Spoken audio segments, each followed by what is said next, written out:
Shalom, shalom, femmes de valeur, shalom, peuple de Dieu. Nous sommes à notre deuxième jour de jeûne et prière, toujours dans notre thème « Et Christ rompit le pain et le donna ». Et hier, nous avons suffisamment parlé sur Jésus-Christ qui est le pain de vie. Il est mort à la croix. Il est ressuscité pour pouvoir apporter la vie dans nos vies, une vie en abondance. Et nous lisons dans le livre de Jean, au chapitre 6, le verset 32 à 35. Je lis au nom du Seigneur. Jésus leur dit, en vérité, je vous le dis, Moïse ne vous a pas donné le pain du ciel, mais mon Père vous donne le vrai pain du ciel. Car le pain de Dieu, c'est lui qui descend du ciel et qui donne la vie au monde. Ils lui dirent, Seigneur, donne-nous toujours ce pain. Jésus leur dit, je suis le pain de vie. Celui qui vient à moi n'aura jamais faim, et celui qui croit en moi n'aura jamais soif. Nous lisons également dans le livre de Marc, au chapitre 8, le verset 6e. Alors il fit asseoir la foule par terre, prit les 7 pains et après avoir rendu grâce, il les rompit et les donna à ses disciples pour les distribuer et ils les distribuèrent à la foule. Amen. En ce deuxième jour, nous exploitons ce thème-là et nous l'avons intitulé « Rompre le pain ». Rompre le pain. Et de ce terme-là, rompre le pain, le Saint-Esprit nous aide à développer 3 points. Et dans le premier point, l'effet pour Christ de rompre le pain signifie juste qu'il vient. Il vient partager. Il vient, par l'œuvre de la croix, séparer le royaume de ténèbres du royaume de la lumière. Et pour ceux-là qui croient en lui comme Seigneur et Sauveur, il les prend dans son royaume. Il fait d'eux enfants de Dieu. Et le fait de devenir enfants de Dieu, il permet à ce que nous ayons sa nature et son identité. Alléluia. Sa nature et son identité. Il dit, si vous croyez en moi, moi et le Père, nous viendrons habiter en vous. Et lorsque le Père et le Fils viennent habiter en nous, tout ce qui est des ténébreux doivent lâcher prise et libérer. Maintenant, le problème en est que nous ne prenons pas conscience, nous ne croyons pas. L'incrédulité nous pousse à regarder et à croire à ce que nous voyons, à croire aux situations qui nous dépassent. J'aimerais inviter quelqu'un à comprendre que tu fais partie du royaume de Dieu, que tu as la nature et l'identité d'enfant de Dieu, c'est-à-dire comme Christ, tu l'es. Maintenant, commence à réaliser comment Christ était ici sur la terre. Christ, ici sur la terre, il mangeait, il buvait comme nous, mais Christ ne tombait pas malade. Christ vivant sur la terre, il mangeait, il buvait comme nous. Il parlait aux esprits méchants et il les chassait. Christ vivant comme nous, mangeant et buvant, il apportait la guérison aux malades. Le Saint-Esprit veut que quelqu'un entre dans cette dimension d'autorité que le Seigneur lui a donnée, dans cette dimension de pouvoir que le Seigneur t'a donné. Tu n'es pas n'importe qui. Voici les miracles qui accompagneront ceux qui auront cru en mon nom. Est-ce que vous croyez au nom de Jésus? Est-ce que vous croyez au sang de Jésus? Est-ce que vous croyez à la puissance qui y réside? Est-ce que vous croyez qu'il est en vous? Est-ce que vous croyez que vous êtes identifié à lui? Alors, face aux maladies qui vous dérangent, commence à être identifié au corps de Christ et déclare la vie. Face à tout ce qui est bloqué au-devant de toi, commence à t'identifier à Christ et déclare, tu verras le miracle. Il a seulement rendu grâce et les pains se sont multipliés. Il a seulement rendu grâce et Lazare était ressuscité.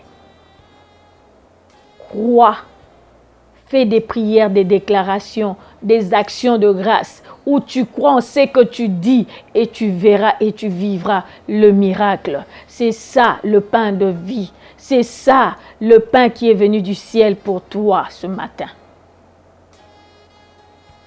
À la deuxième dimension, le Saint-Esprit explique encore. Là, le Seigneur vient confondre les calculs humains. Nous savons que lorsque nous faisons 4 divisé par 2, ça devient 2. Ça veut dire qu'il y a réduction de la quantité lorsqu'on divise. Mais Christ vient confondre. Avec les 7 pains, il divise. Au lieu que la quantité soit réduite, la quantité se multiplie. J'aimerais seulement dire à quelqu'un, ici, le Saint-Esprit nous révèle un autre secret de la multiplication, un autre secret de la reproduction, un autre secret, toi qui veux vivre dans l'abondance. Apprends à donner, apprends à partager. Plus vous partagez, c'est plusieurs autels qui s'élèvent. Et au-delà de ces autels, c'est plusieurs prières et intercessions qui sont levées en votre faveur. C'est bien beau de s'aimer, de faire des autels avec les offrandes par rapport à une situation donnée. Mais lorsque vous partagez, Dieu bénit encore et encore et encore. Et c'est ce qui s'est passé. Il a partagé. Et les gens étaient bénis encore et encore et encore et encore jusqu'à la 4e, 1000e personne. La multiplication est allée jusqu'aux besoins. Et c'est là où Dieu nous attend.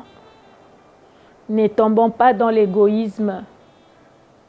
Ne trouvons pas des justifications par rapport aux sorciers, par rapport aux occultistes, à moins que le Saint-Esprit te donne la recommandation.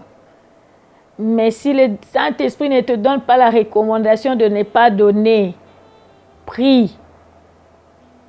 Si tu n'es pas sûr de l'état d'âme de la personne, prie. Souvenez-vous, nous avons eu à partager sur les offrandes. Lorsque nous donnons, c'est comme une offrande qui monte vers le Seigneur. Et cela descend comme un jugement pour ceux-là qui te combattent. Parce que tu le fais de bon cœur, parce que tu le fais sincèrement, parce que tu le fais avec amour. Non seulement ça multiplie, mais également ça descend comme un jugement entre toi et tes ennemis. Et au troisième point, le Saint-Esprit nous parle encore de ce pain qui a été rompu pour dire que Christ sera brisé, qui sera humilié. Il voulait aussi nous faire comprendre que nous aussi nous passerons par là.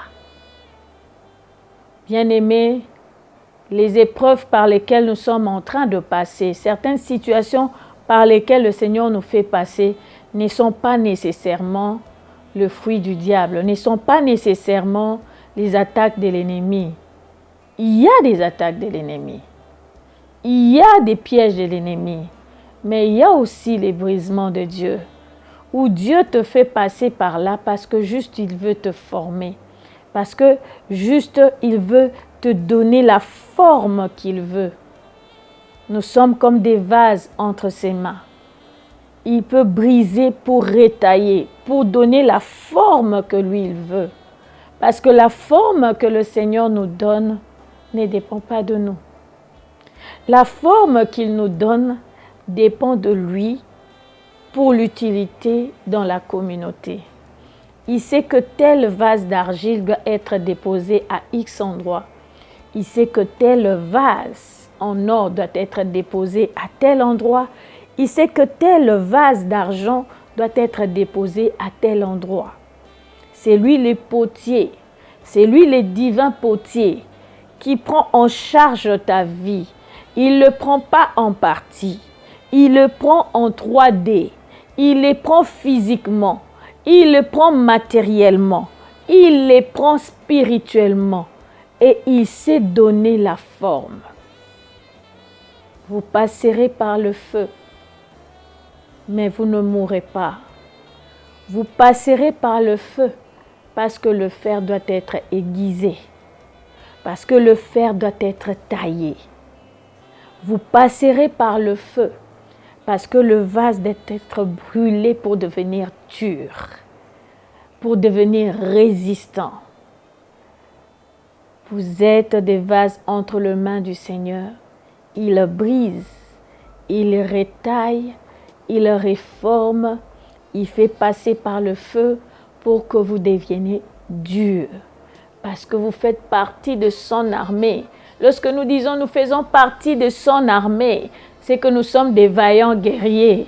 Alors si nous sommes des vaillants guerriers, c'est que nous devons nécessairement passer par le feu. C'est ça le brisement par lequel le Seigneur nous fait passer et c'est pour un but. C'est pour un but, ma sœur. Le Seigneur parle à quelqu'un. Tu es en train de passer ces épreuves, c'est pour un but. L'Éternel a un objectif à atteindre avec toi. Non pas pour seulement ton bien, mais également pour le bien de l'Église au corps du Christ. Que Dieu bénisse sa parole.